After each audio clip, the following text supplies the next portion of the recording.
پہنچنا چاہتے ہیں۔ میں انجمن صفی نیازہ گزارش کروں گا کہ اپنا ماتم کریں، اس کے بعد انجمن گنچہ اسلام کے ممبران اپنا حلقہ بنائیں۔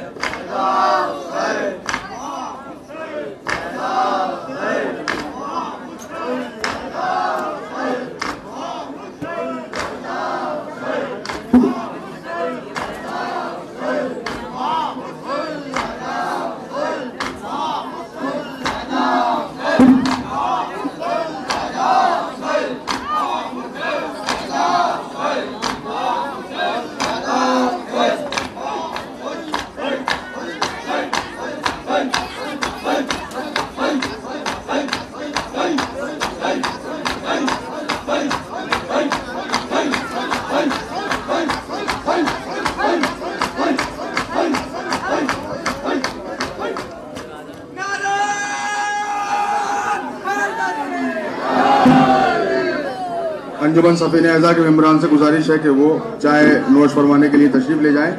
میں نے آپ سے عرض کیا کہ ماحول ایسا بن جائے، چونکہ کربلا کے شہیدوں کے مصائب آپ کو سننا ہے۔ نہیں، ابھی ماتم نہیں ہے، انجمن پہلے مولانا تقی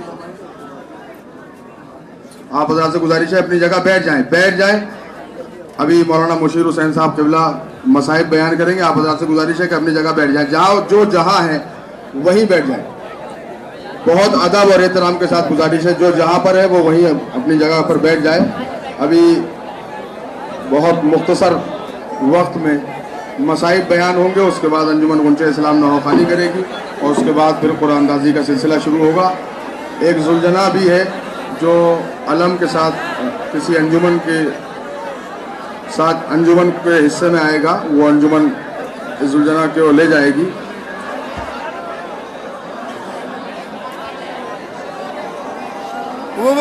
ٹوٹ جائے گی۔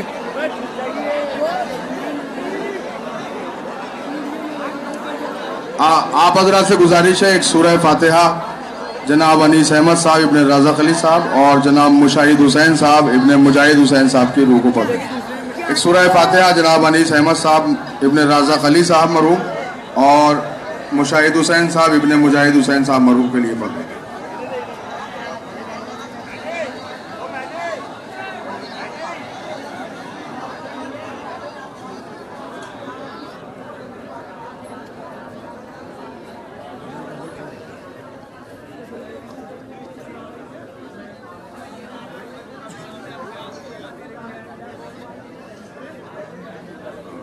ایک سورہ فاتحہ تطہیر فاطمہ بنت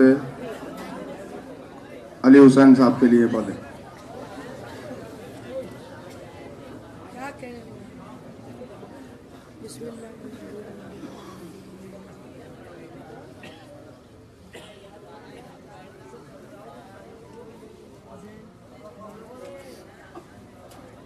بالکل ایسا ہی منظر ہونا چاہیے۔ آپ لگتا ہے یہ ماحول کربلا جانے کے لیے تیار ہو رہا ہے اور یقیناً کربلا جانے والوں کے انداز کربلائیوں جیسے ہونے چاہیے، تو ہم ہی میں سے کسی ایک کو جانا ہے، لہذا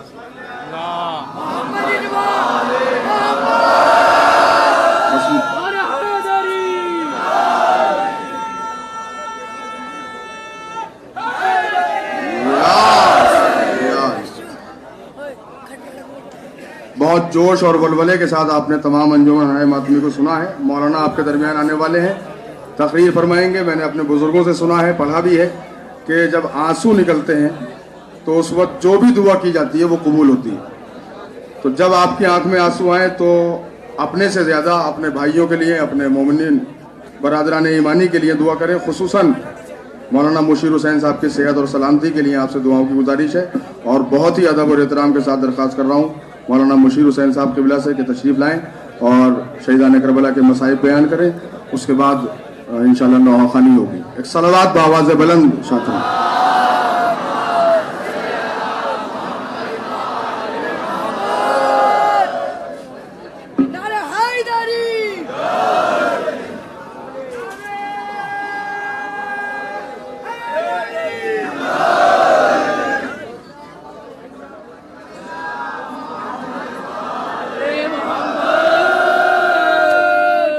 رحم اللہ من قرأ الفاتحہ۔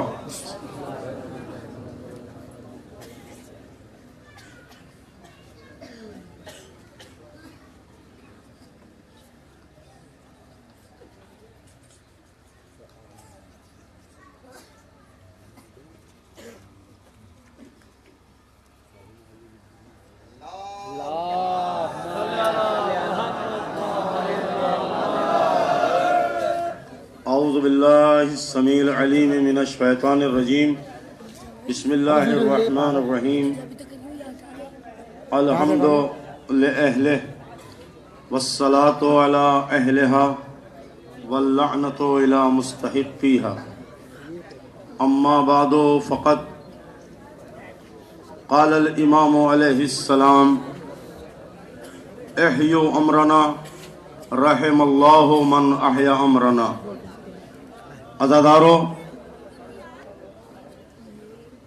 ساری رات آپ نے ذکر اہل بیت علیہم السلام میں بسر کی۔ امام ارشاد فرماتے ہیں ہمارے امر کو زندہ رکھو، پروردگار اس پر اپنی رحمتیں نازل کرتا ہے جو ہمارے امر کا احیا کرتا ہے، ہمارے امر کو زندہ رکھتا ہے۔ چونکہ یہ عبادت جو ہم نے اس شب میں کی ہے، یہ عبادت بشکل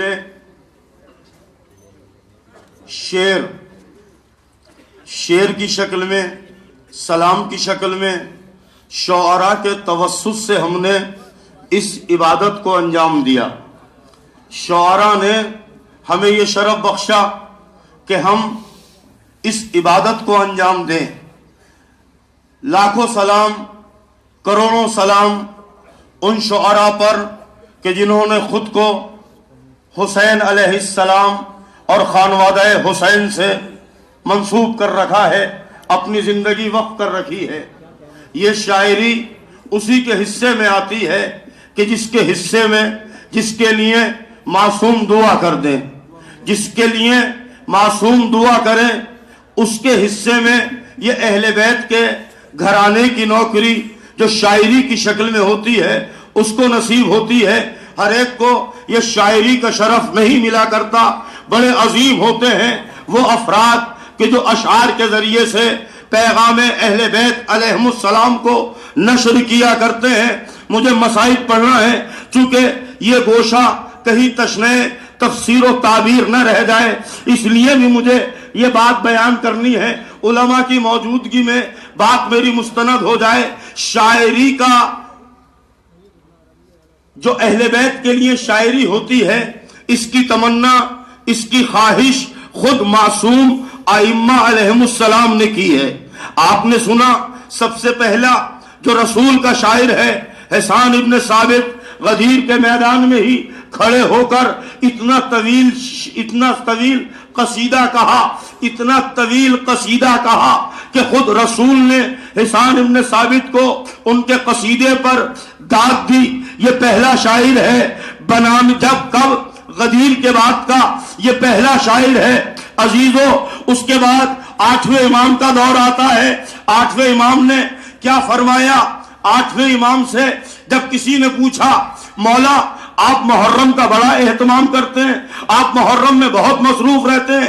دوستو اور عزیزو، یہ جواب ہے ان افراد کے لیے جو یہ کہتے ہیں کتنی عزاداری کرو گے، کتنی شب داریاں کرو گے، کتنے ماتم کرو گے، کتنے جلوس نکالو گے، ہم پریشان ہو جاتے ہیں۔ آپ پریشان ہو تو ہو، لیکن میرا مولا تو مطمئن ہو جاتا ہے، ہمارا آقا تو مطمئن ہو جاتا ہے۔ کسی نے کہا مولا آپ محرم کا بڑا اہتمام کرتے ہیں۔ مولا کس سے کہہ رہے ہیں؟ اپنے صحابی سے۔ مولا کے صحابی نے مولا سے کہا آپ بڑا محرم کا اہتمام کرتے ہیں، آپ اتنا اہتمام کیوں کرتے ہیں؟ تو جملہ سنیے، مولا فرماتے ہیں مجھے یہ خوف ہے کہ جیسے تم نے غدیر کو بھلا دیا، کہیں تم محرم کو بھی نہ بھلا دو۔